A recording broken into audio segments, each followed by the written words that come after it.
and I'm going to welcome you to our presentation on neurodiversity through the female lens. I'm Callie Turk, and some of you may know me as the founder of REAL, which stands for Resilience and Engagement for Every Learner. We're a local group working to ensure that twice exceptional students thrive in school. And in case you're not familiar, twice exceptional or 2E students are those who have exceptional strengths and also experience a learning difference. So to support the work that I'm doing with REAL, I'm also pursuing a doctorate at the Bridges Graduate School of Cognitive Diversity in Education. And I'm so excited to be joined today by two of my colleagues from that program, who I will introduce in just a moment. But I wanted to set the stage a little bit for how this presentation came to be. So the three of us took a class last fall called Introduction to Neurodiversity with Dr. Thomas Armstrong. And we were tasked with putting together a presentation on a specific area of neurodiversity for our final project. And being the mom of an autistic daughter, I had heard rumblings over time about differences in autism diagnoses between those who are identified as male and female. But I was really curious to know, what did the research say? Like really, what is the research on this topic? Because it's one thing to hear things, and it's another thing to actually look at the research. So I was actually so happy when I found out my fellow classmates, Katie and Abby, had expressed a similar interest in looking at ADHD and dyslexia from the female perspective. So the three of us reviewed the research in the field, and we created the presentation that we're going to share with you today. And, this is also personal because, like I said, my daughter is autistic, but she didn't get her diagnosis until just before 7th grade. So that's the genesis of this work.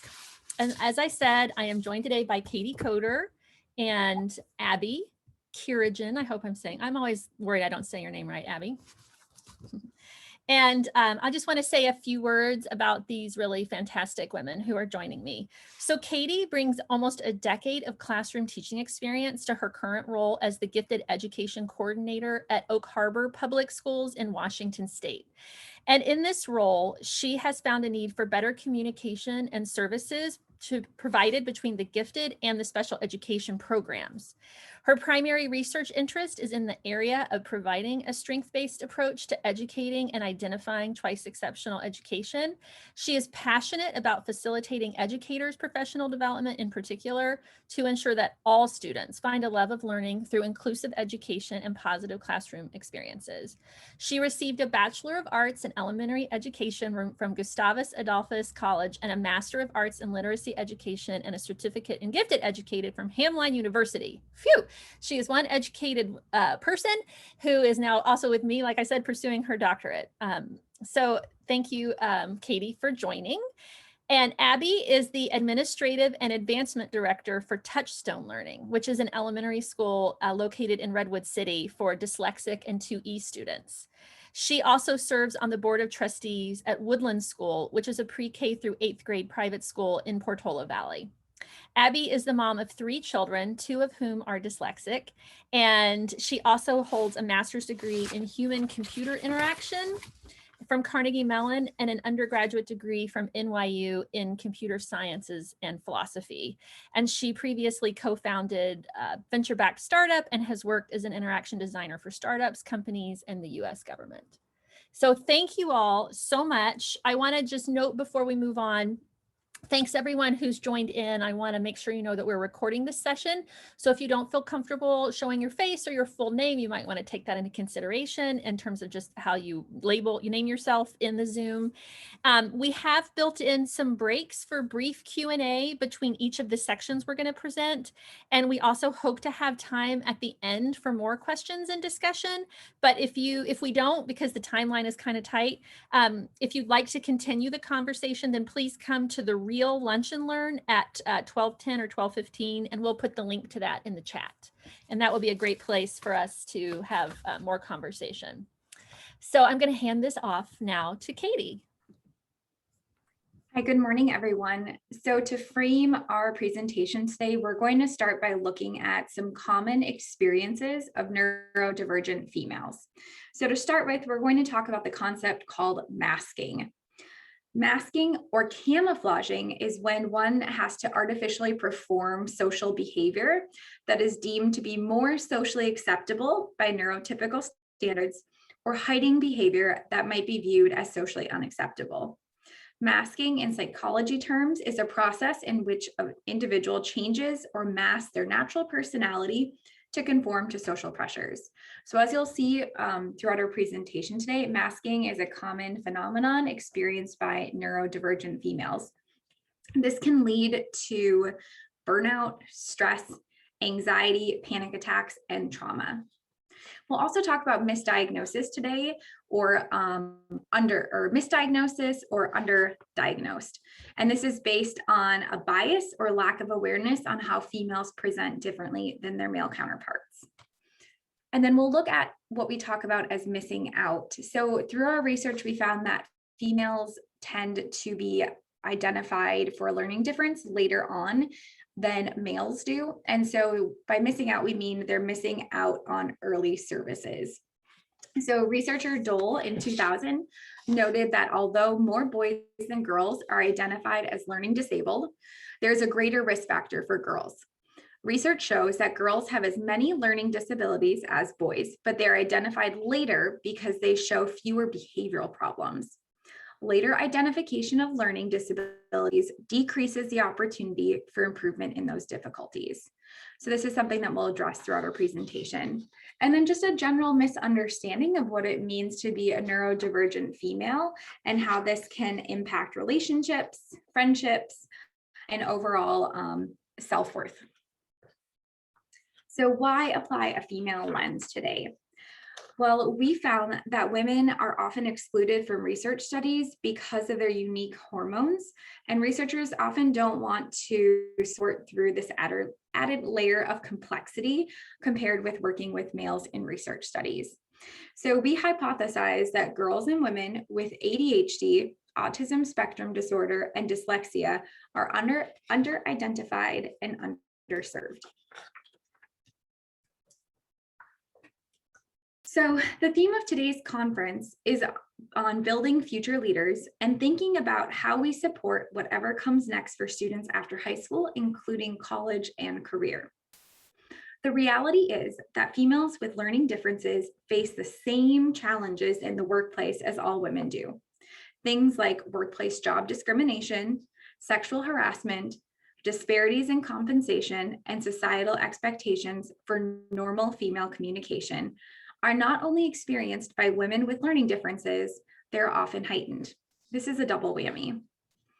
As the wonderful Ruth Bader Ginsburg said, women belong in all places where decisions are being made.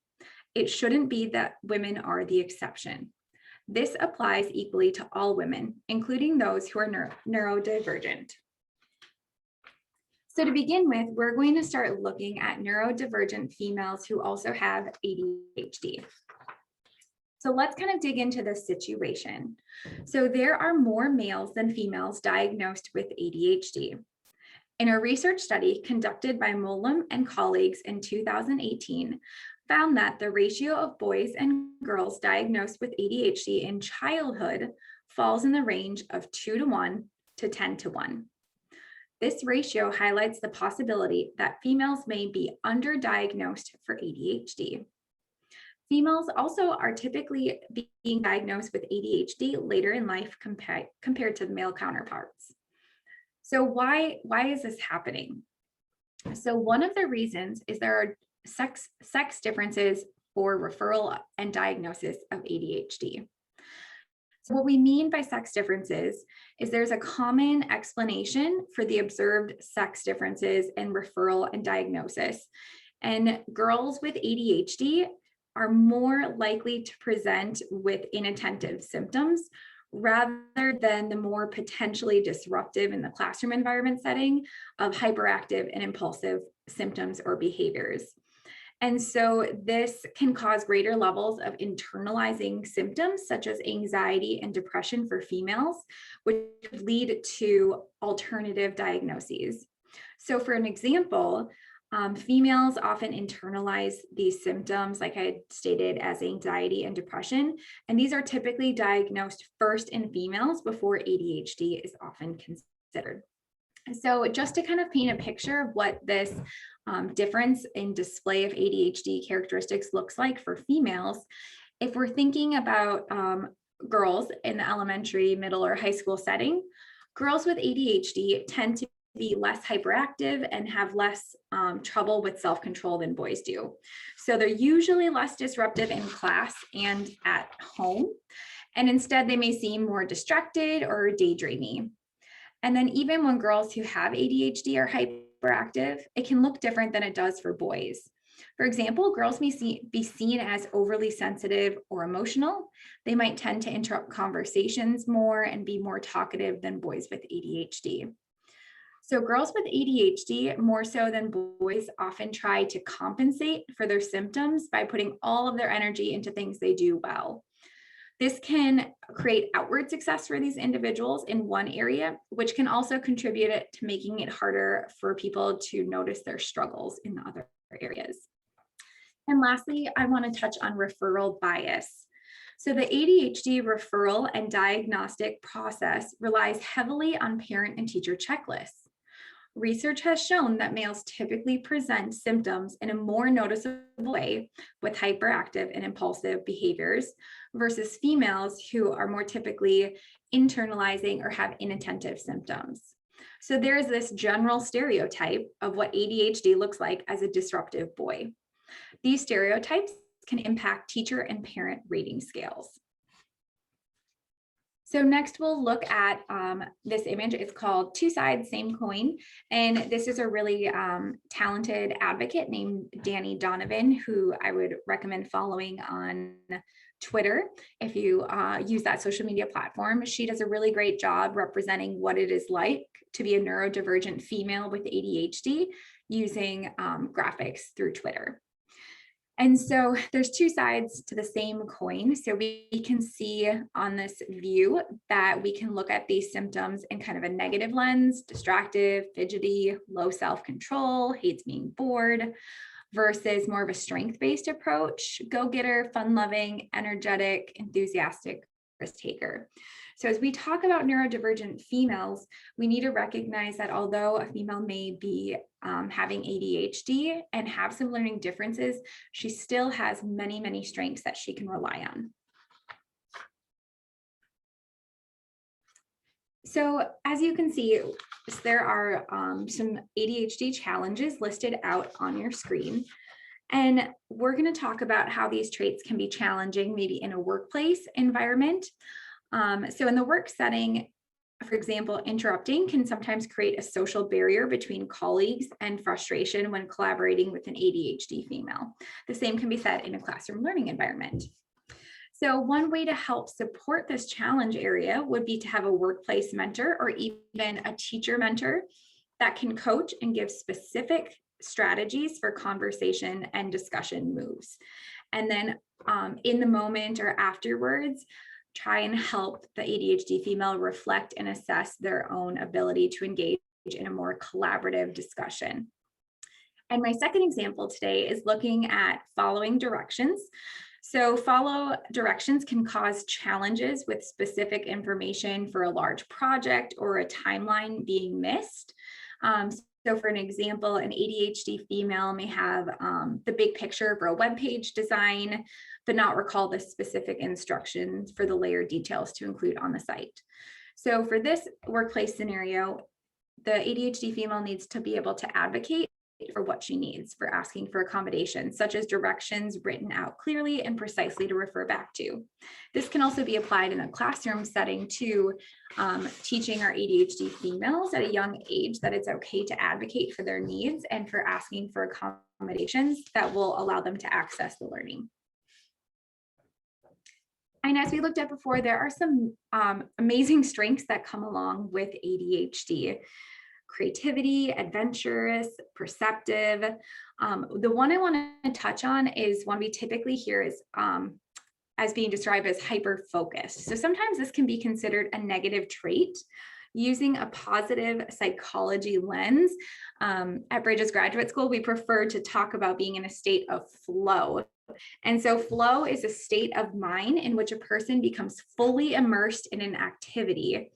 And this full immersion is a mental state where people are completely involved and focused on what they're doing. So a state of flow is a much more positive way of framing hyper-focused, and this can be a huge benefit to any neurodivergent females pretty much in any work environment. Some other examples of how strengths apply to the workplace setting would be ADHD females are perceptive. This can be a strength-based addition to any field because ADHD females can see the big picture and consider multiple points of view. They're also very imaginative and can help others think outside of the box. They're excellent at brainstorming because their fluidity of ideas.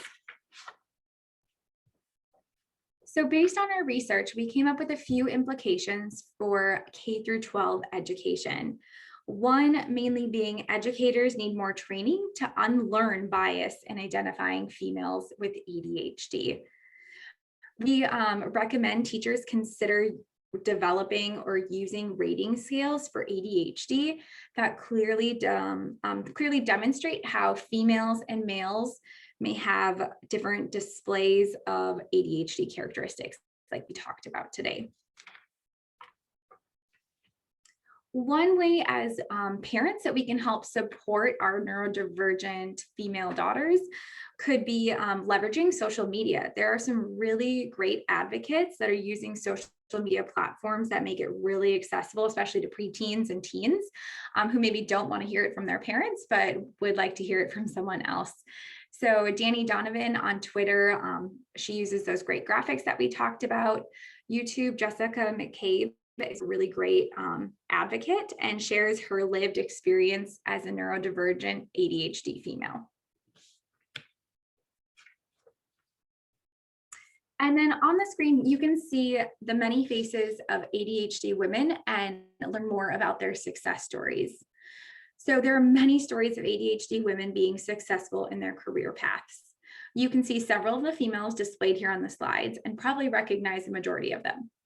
These females are all determined, follow their passions, and use their creative thinking to support them in their career roles.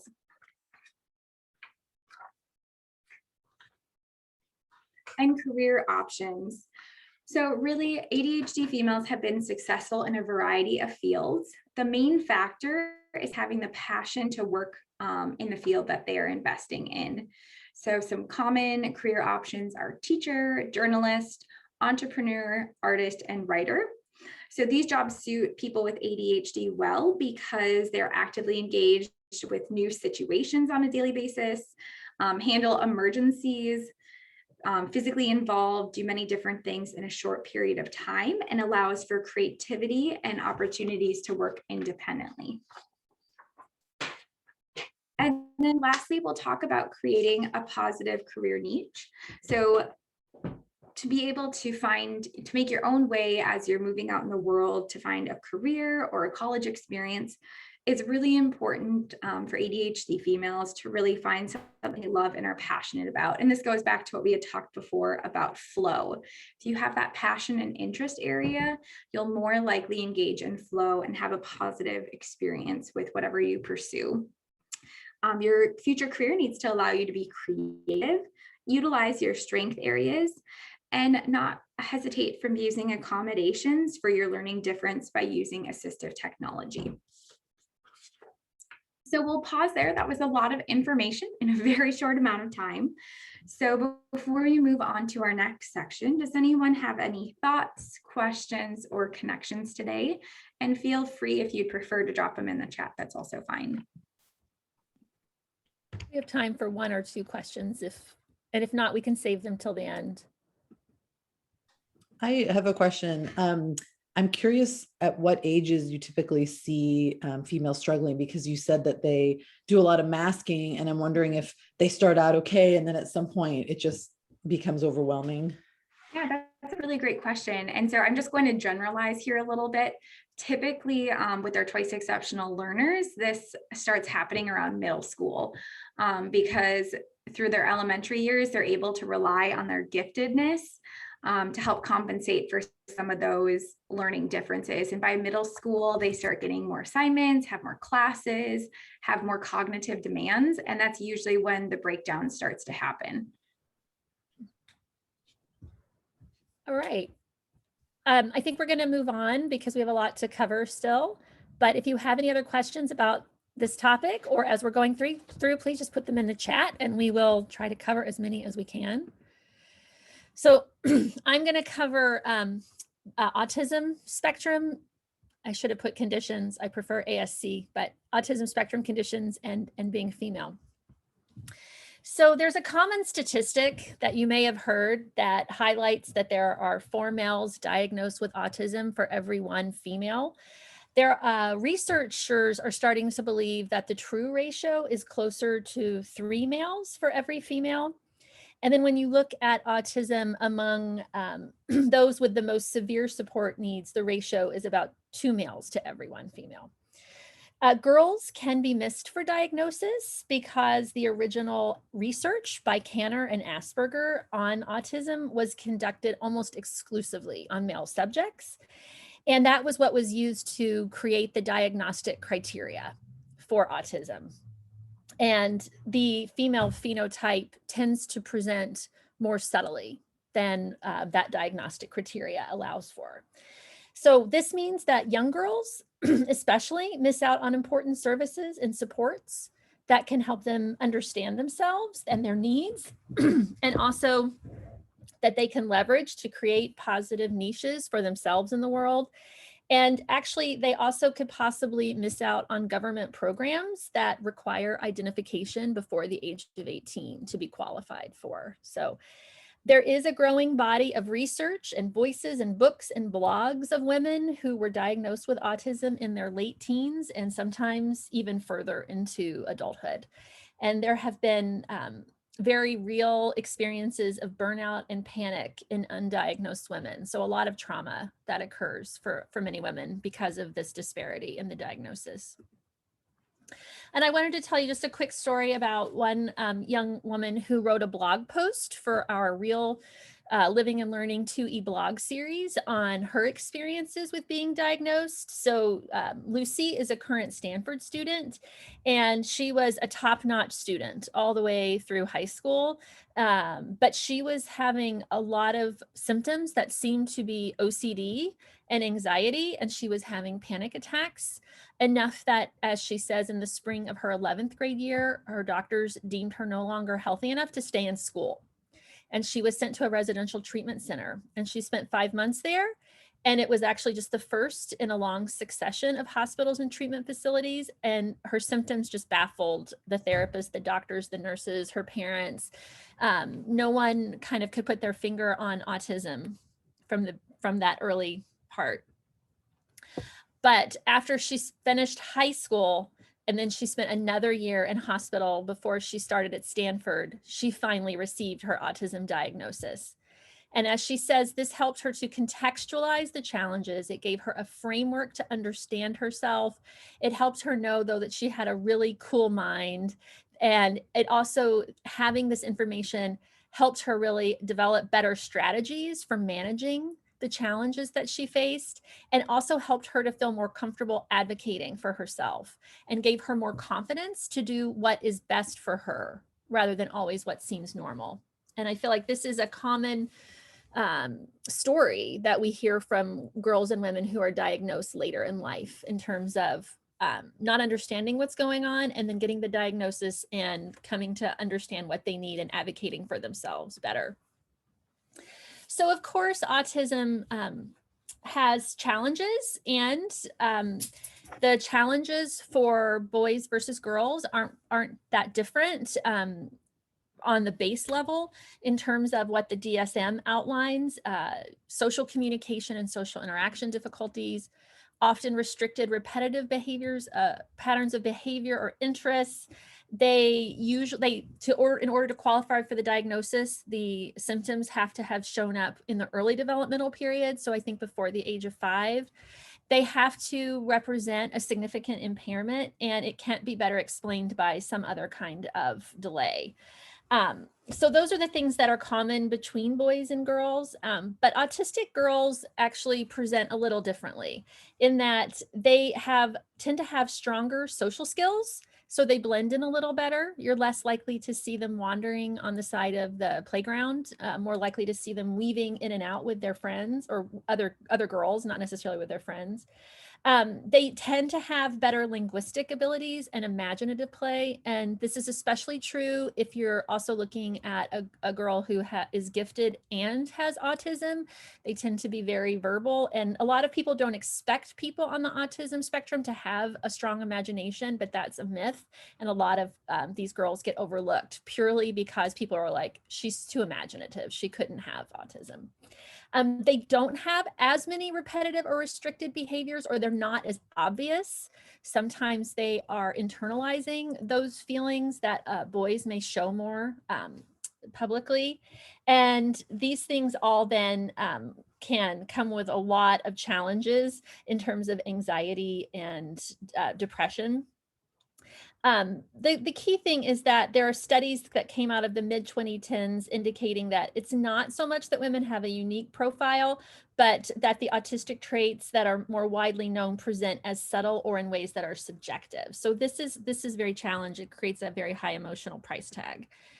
And in terms of masking and camouflaging, research does show when you look at the studies that autistic girls actually present more like neurotypical boys in many areas. So if you're looking at the traits of autism, they will tend to be higher. You will see more of them. They will be more obvious in autistic males. And then the neurotypical females tend to show the least of those, but neurotypical males and autistic females are more similar, especially in the areas of social skills, social motivation, and complex language. So again, this is a quote from Dean et al. That I mentioned. If practitioners or educators or parents, your school psychologist, your counselor, if you're looking for social isolation on the playground when identifying children with social challenges, then our findings suggest that girls with autism will continue to be left unidentified. So it's pretty clear that understanding how this presents differently in girls and boys can help us really catch girls earlier in the process. Of course, autism comes with many strengths, whether you're a boy or a girl. Katie mentioned the passionate interests. These are really, that time for those kids to go deep on a subject and really find their state of flow. Many people with autism are better at perceiving details than their neurotypical peers. They tend to be better at pattern finding.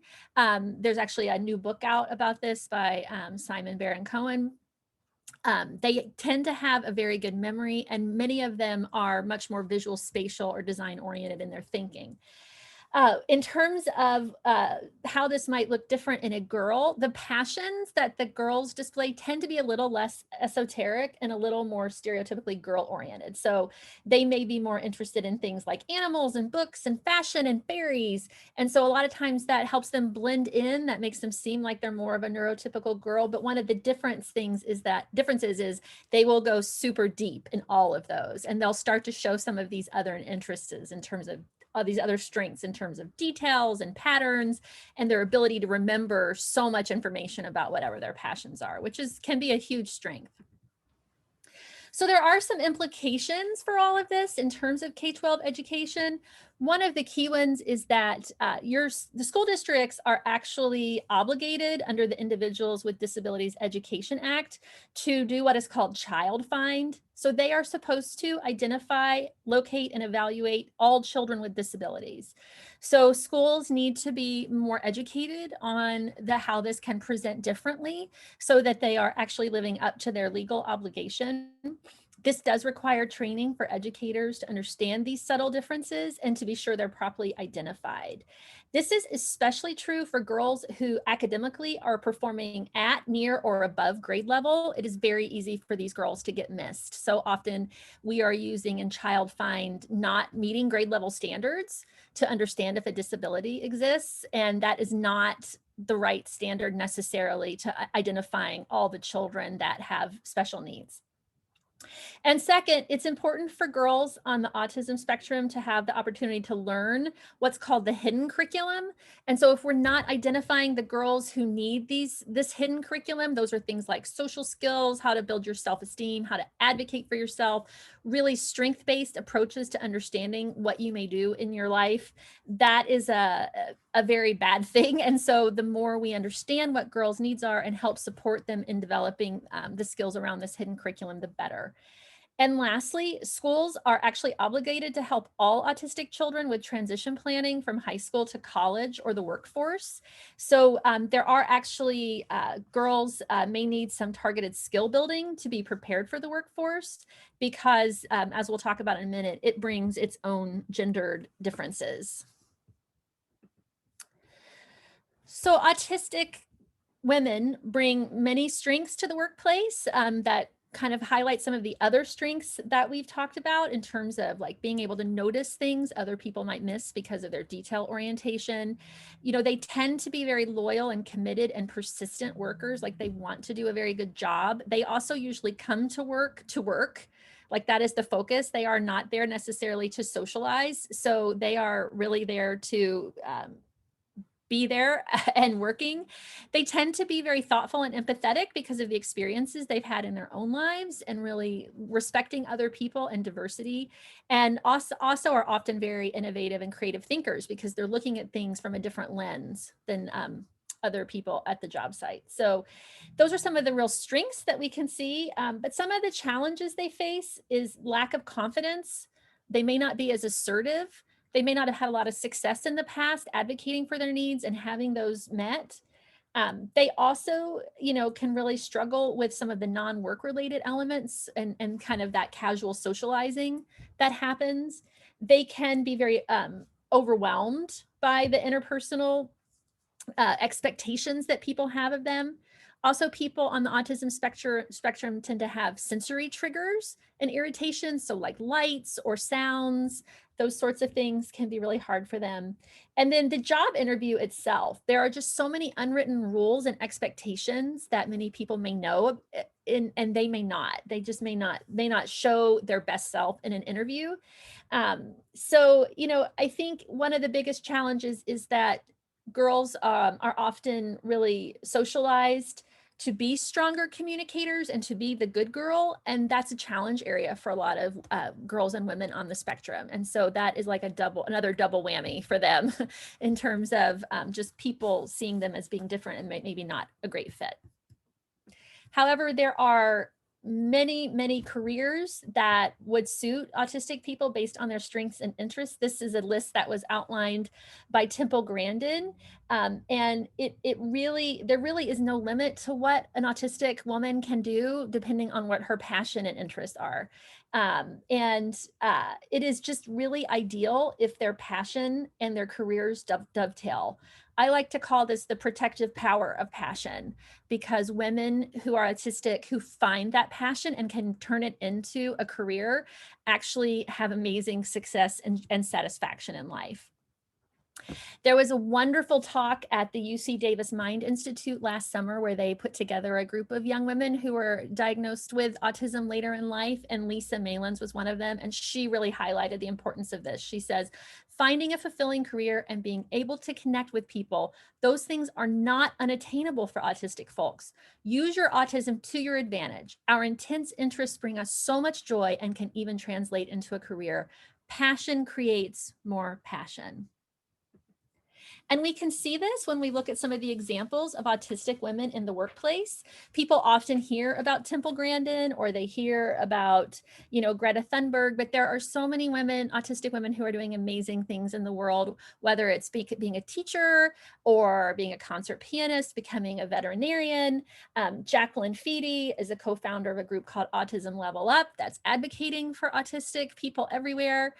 Rudy Simone is an author, and Sarah Seeger is actually an astrophysicist and has a great book that I highly recommend that people read. She's just an amazing woman. So there's so many different things that these women can pursue that are beneficial for all of us.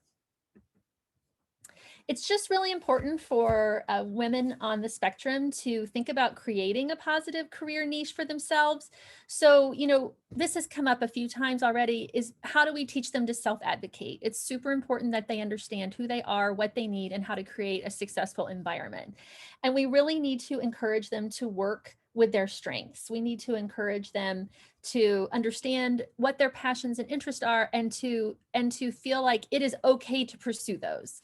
Um, Rudy Simone, the author, really does encourage, if it's feasible, to have our autistic girls go to college because of the long-term benefits that that gives to everyone. And so that is something, if it's feasible, we should really try to encourage. We need to help them understand that they have to pay attention to the sensory environment, and they need to create a sensory plan before things go off the rails. So it's that's again part of that advocacy in terms of what do you need. And a lot of times they can build those skills by working with a therapist and having a safe place they can go to talk about what they're facing. And then it's very important that they can connect with other autistic women to get support and ideas. So there are several groups, such as the Autistic Women's Association, a group called Aspire, the Female Autism Network, and the Autism Women and Non-Binary Network.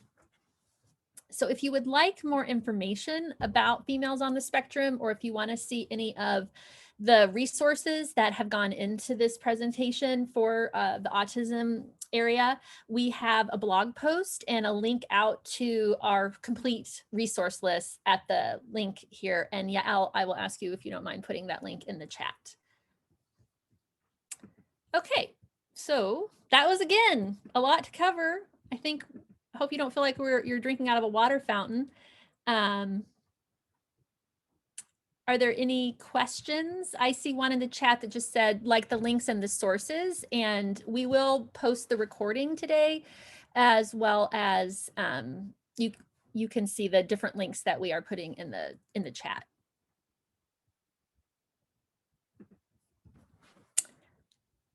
I'm wondering, is work being done in these areas to help teachers identify students at a younger age, like they are with dyslexia? I know now in California there was a law right that passed that they have to screen everybody in the early years, and I'm wondering, is there something similar happening for these other challenges?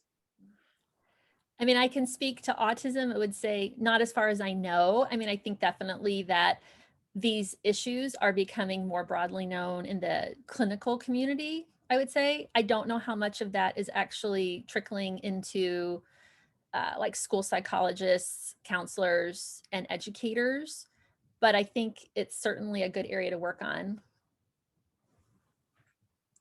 All right, I'm going to hand this off to Abby now for our last section.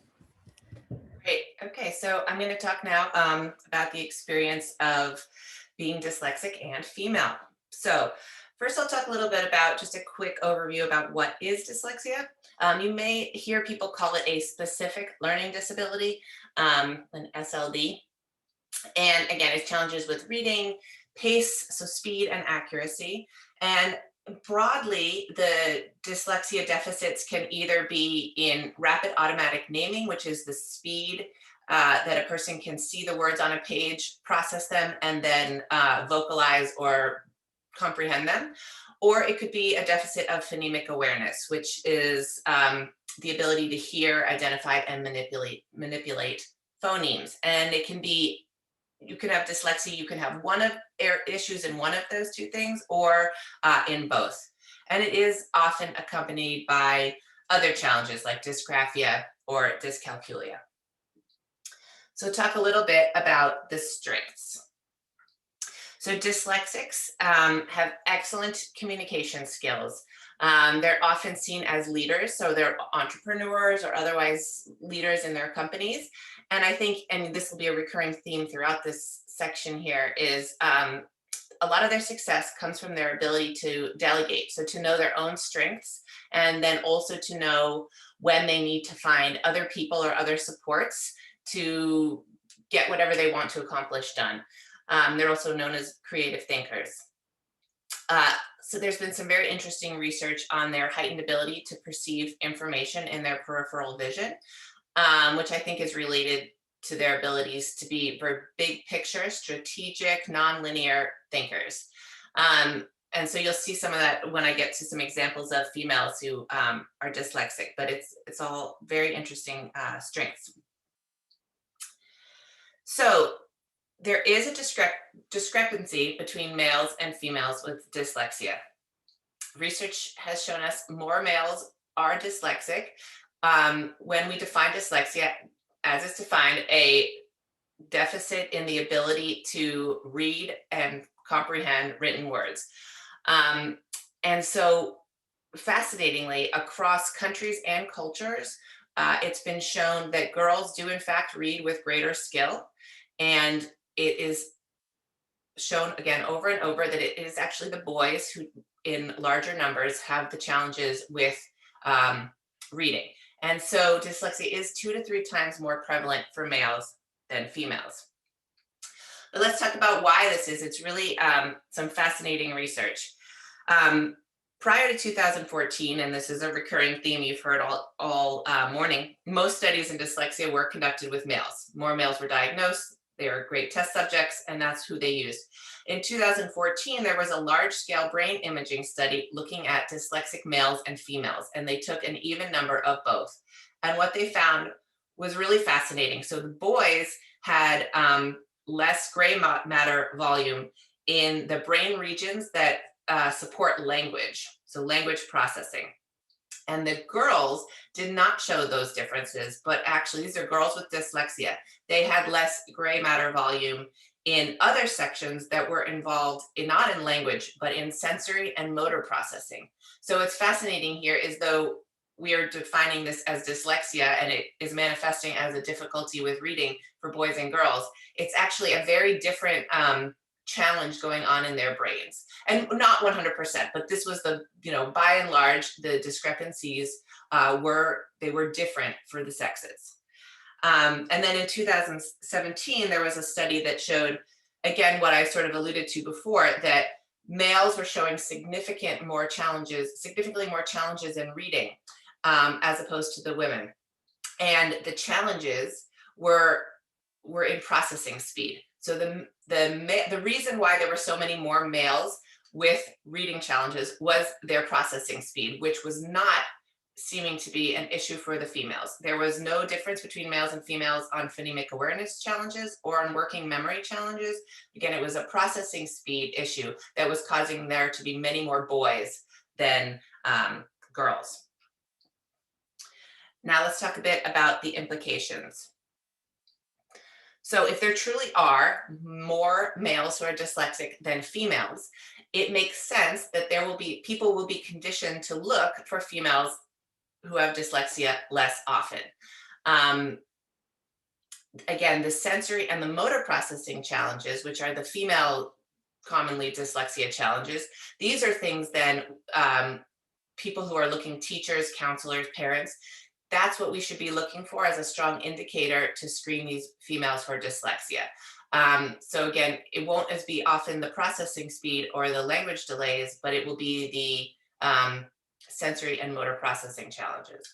And again, I think you've heard this throughout this talk, the female dyslexia presentation may be more subtle. There is a co-occurrence that is well documented between dyslexia and ADHD. And it's related to processing speed. And as we talked about in the previous slide, processing speed is a challenge for dyslexic males. So when you're seeing ADHD, and you're probably seeing it presented more obviously in a male, and you might also see the dyslexia. So dyslexic girls are going to lack the symptoms of ADHD, which may be easier for people to find. And again, this may be true. This may be due to how males and females naturally react to challenges. Again, not all females and not all males react to challenges in these ways, but often females react to their challenges with their learning differences and their difficulty reading and dyslexia by doubling down on studying and working and just really trying their hardest to get through. And again, maybe harder to see for those reasons. But let's talk a bit about dyslexic women's success stories. I picked these 5. There are so many amazing stories, but I think these 5 are really fascinating. Florence Welch is a singer and songwriter. She's really proud of her dyslexia. She credits it for her creativity. Carol Greider, she won a Nobel Prize and in science. And it's actually a fascinating story. Her GRE scores were so low that she was only accepted to 2 of the 13 schools that she applied to, but her passion for science and her love of the subject shone through. She was accepted to UC Berkeley and ultimately received a Nobel Prize for her contributions to science. Beryl Benacerraf, I believe her last name is. So she's a radiologist, and I thought she was really fascinating because I mentioned earlier, she was she's a dyslexic who mentioned that when she was seeing radiology imagery, she was able to find small discrepancies, little differences in images that other people did not pick up on. And she credits her dyslexia for that kind of perception, image perception. Carol Moseley Braun, a senator and diplomat, she's quoted as talking about it was the discipline and the expectation of always having to work harder and focus and have that grit, and that she felt came from overcoming her dyslexia challenges as a youth that has allowed her to learn how to be successful in life. And Wendy Wasserstein, she's a Tony Award winning playwright, and she's fascinating because she's a writer. She writes plays, and you don't often think of dyslexics as being authors, but that's absolutely a category where they can succeed in as well. And overall, all of these successful women talked about their grit, their perseverance, their creativity, their hard work that led them to their success. And so as you see, dyslexic women are everywhere and can be in any fields.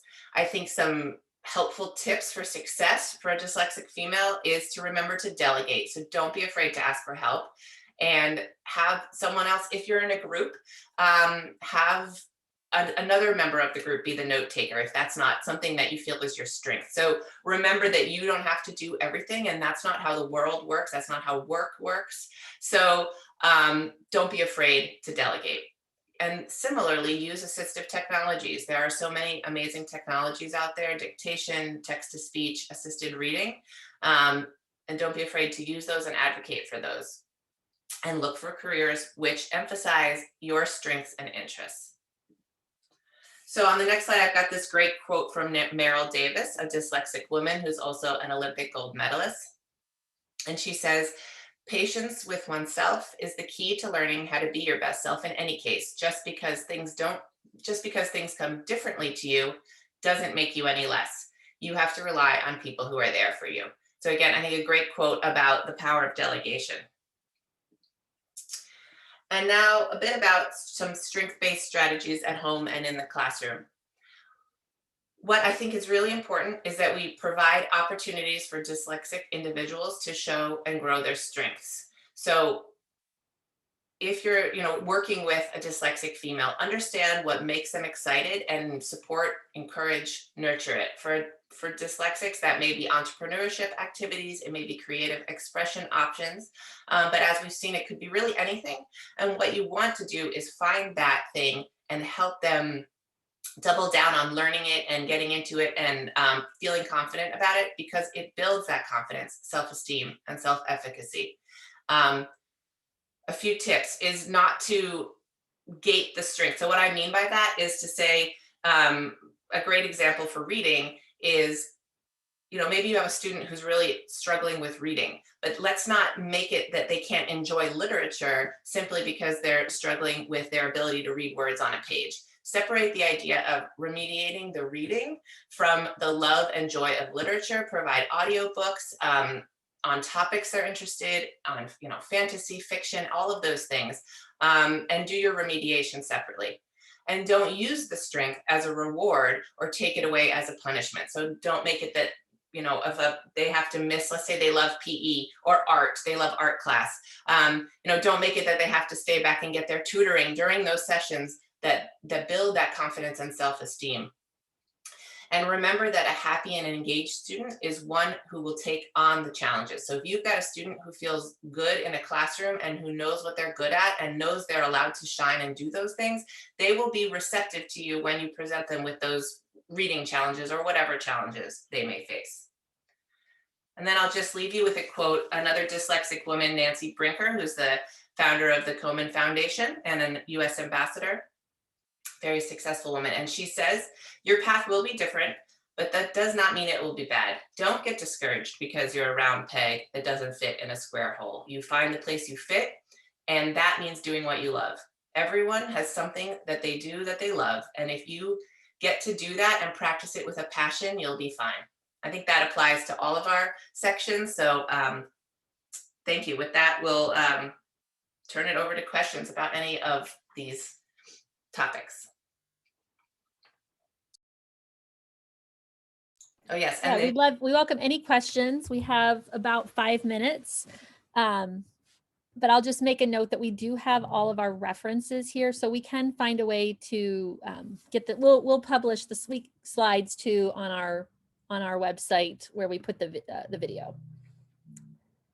If you want to make sure you get access to this, you're welcome to put your email in the chat and we'll make sure you get the resources. But as you can see, we read quite a lot.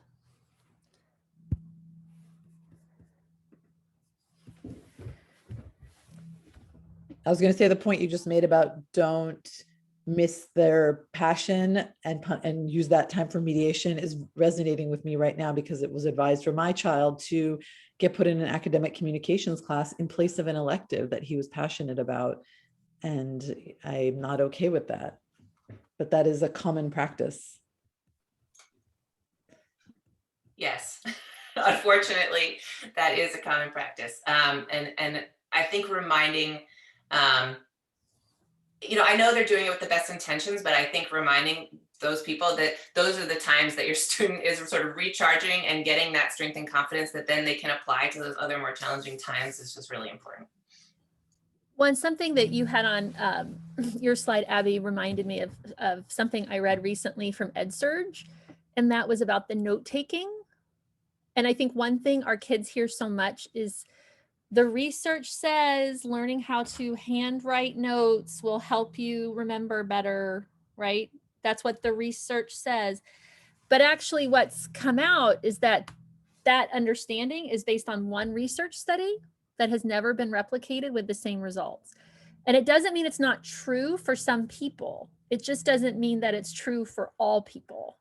And so I feel like that's another area where with the best intentions, adults are trying to help kids, and yet, you know, that information isn't necessarily accurate for all kids. All right, we have about 3 more minutes if anyone has questions. Yeah, hi, Dana. Hello. My question was, and I was a little late, so I may have missed this. You were talking about masking and other issues. I have ADHD and maybe now ASD, now that I've listened to this lecture. And I think for me, the biggest struggle lifelong has been social. And we talked about, I think you guys talked about the missing the hidden curriculum. And it seems to me that that's a social emotional curriculum. Am I understanding that right? And that's the part that we really need to help girls with the most. And that has been a lifelong painful struggle. I mean, I'm obviously done. I'm obviously, Dana, knowing you, sorry that you've had those struggles, and I appreciate you sharing them and letting everyone know like that is a real struggle. And I think women, this is one of the things I don't know if I covered clearly enough, but especially women on the spectrum, and I think probably other ADHD and dyslexia as well, is girls tend to internalize so much more that pain, whereas boys will act out the anger more. And so I think that struggle is real. And then we don't recognize it, so we don't teach them the hidden curriculum. Mm-hmm. And, you know, if you're doing well in school, you're a great student, you're great at your career, you're super talented, people think that you're fine, when actually you're quite lonely. Yeah, thank you for sharing that. I appreciate your vulnerability with a group of people that you might not necessarily know everybody. Well, I know most of you know. I think You know me now. I think one of the biggest shifts that we're seeing, I'm in the state of Washington, with the pandemic is in the field of education, the focus on social emotional learning. So I'm not sure if you're experiencing that in California as well, but there are a lot of positives coming out of a very long, stressful pandemic that I think will shift the focus in education, hopefully to starting first with students' SEL needs. Well, and I'm so encouraged to be in a graduate program with people like Katie and Abby who want to go out and do better work in this field on behalf of all the kids.